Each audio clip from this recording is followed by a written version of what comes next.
It's an honour to rise in debate of my motion to give Ontarians an opportunity to do something we can't ever do enough.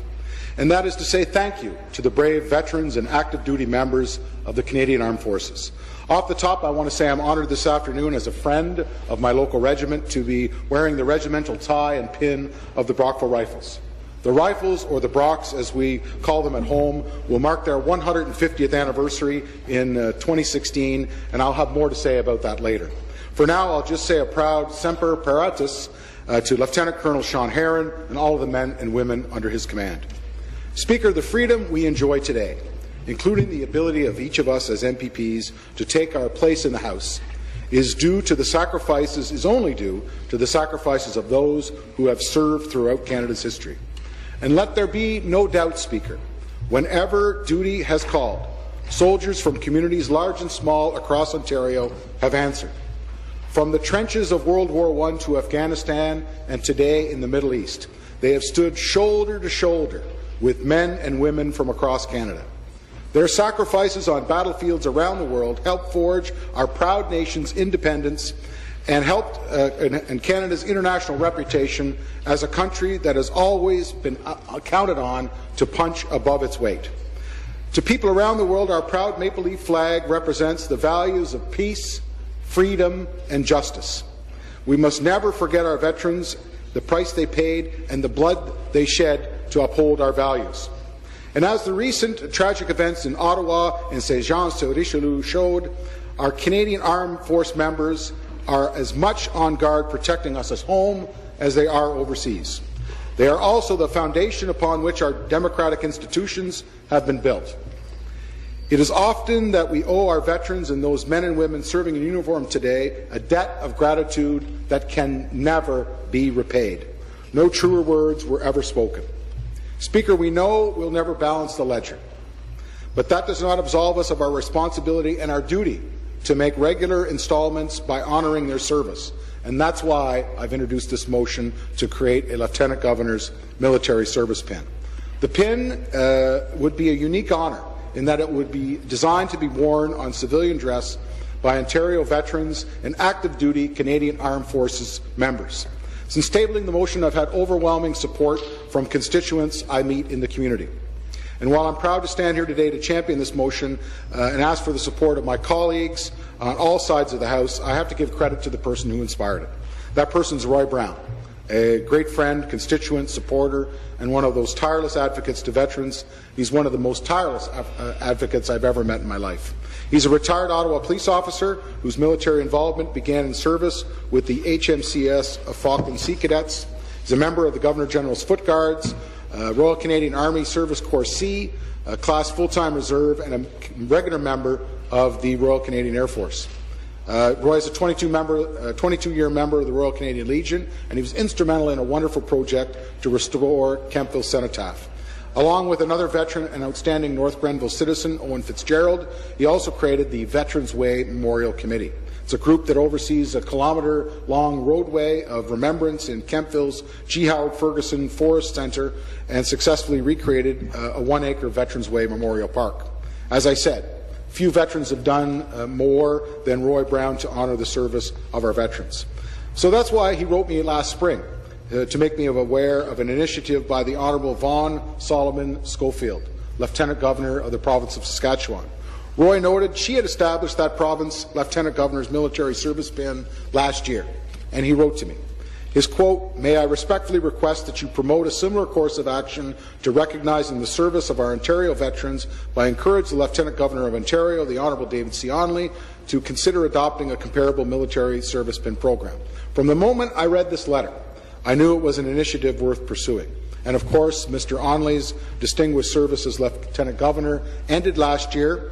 Certainly I join all Ontarians and members of the House in thanking him for his outstanding service to our province. And as we all know, in September, right here in this chamber, the Honourable Elizabeth Dowdeswell was installed as Ontario's 29th Lieutenant Governor. And I want to stress that I'm very respectful of the fact that the Lieutenant Governor is the cornerstone of our parliamentary democracy. My motion is in no way an attempt to tell Ms. Dowdeswell what to do. I would never, Speaker, be so presumptuous. It is simply an opportunity for this House to show its support for the creation of this new honour. Ontario's Lieutenant Governor has an important role in the many honours and awards regularly conferred upon exceptional Ontarians who distinguish themselves in a variety of ways. The Lieutenant Governor, for instance, is the Honorary Chair of Ontario Medal Programs, including the Medal for Good Citizenship, the Medal for Young Volunteers, the Medal for Firefighter Bravery, and the Medal for Police Bravery. Ontario's Honours and Awards program also recognizes leadership in accessibility, volunteer service, and senior achievement. Each of these programs is important and allows us to celebrate the commitment of Ontarians to build stronger, healthier, and more vibrant communities. These recognitions also serve to inspire other Ontarians to follow in the footsteps of those honorees by becoming active citizens themselves. But, Speaker, listen, I think we can all agree it's time to add our veterans and those still serving us at home and abroad to that list of outstanding Ontarians to recognize. Why do I say this? I can think of no better answer than to quote Saskatchewan's Lieutenant Governor on the launch of that province's military service pin. The quote, "We created this pin to honour current and former members of our military and police officers who have served in military operations for the sacrifices they have made to serve our nation. When these Canadian heroes are in civilian clothes, people simply do not know about what they have done for the world. We hope this lapel pin will identify them to the public so that we can all express our thanks to them." Speaker, we've all witnessed that special moment when someone spots a soldier in uniform and buys them a cup of coffee or extends a hand to thank them for their service.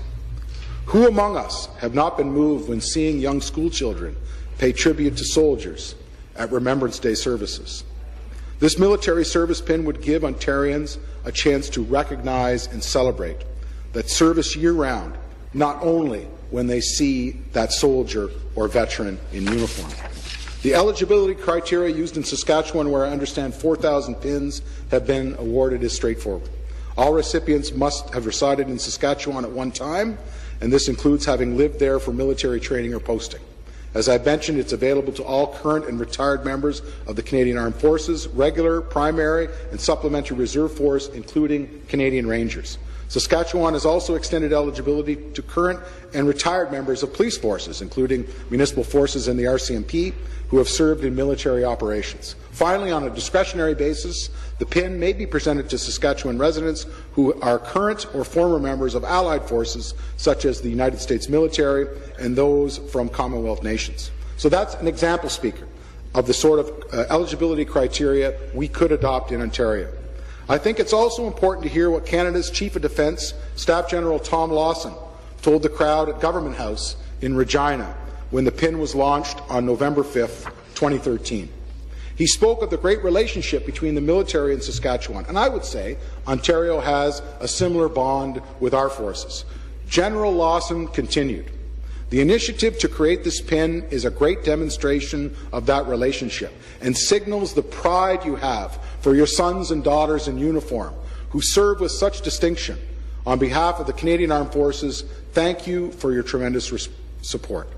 That's the perspective of the Canadian Forces when it comes to this type of honour, and I would hope General Lawson's words are a strong endorsement from members of this House. Since I tabled this motion during our summer session, I've been pleased to receive the support from a number of organizations and support active duty and retired military personnel. One of the first endorsements was from the True Patriot Love Foundation, a remarkable organization I'm sure MPPs are all familiar with. The Foundation works tirelessly on behalf of veterans, active duty force members, and families from coast to coast. In addition to being an outstanding advocate, True Patriot Love has raised more than $20 million to support military charities since 2009. So it was an honour when Bronwyn Evans, a founding director and current managing director of the Foundation, offered the following endorsement on my motion.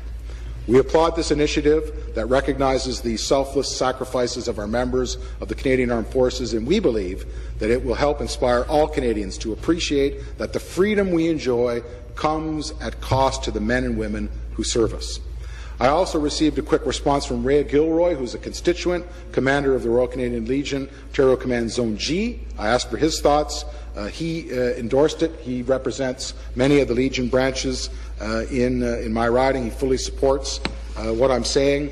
And just last week, I heard from Gord Jenkins, president of the NATO Veterans Organization of Canada, and they too have pledged their support. I want to thank each of those organizations and the many others who have encouraged me to bring forward the motion that we're debating today. Speaker, we're coming to the end of a truly remarkable year in which Canadians and Ontarians alike have had many occasions to celebrate and honour those who have served. 2014 marked the end of Canada's mission in Afghanistan, a conflict in which 158 soldiers lost their lives, including 2 in my riding, Corporal Randy Payne of Gananoque and Private Blake Williamson of Kemptville. This year was also given us the 70th anniversary of D-Day and the 100th anniversary of the First World War. These special milestones in our history and the tragic recent events on our own home soil have helped spark a rebirth of remembrance in our province and our nation. Evidence of this rebirth can be found in the tremendous crowds at this year's Remembrance Day services. And I'm sure all of us noticed those crowds this year and saw the amount of school children and others that were at our local cenotaphs. Today, I want to ask the support of all of our parties, all the members of this legislature, in an effort to allow the province to pay its respects to these brave men and women through the creation of the Lieutenant Governor's Military Service Pin. I hope that members from all 3 parties will band together. I think this is an incredible initiative, one that, as I said earlier, the province of Saskatchewan has done first. I think we can build upon it. I want to say I believe we have a great honours and awards program, and I feel that a military service pin of this type would be an excellent addition to what we already do. Thank you, Speaker.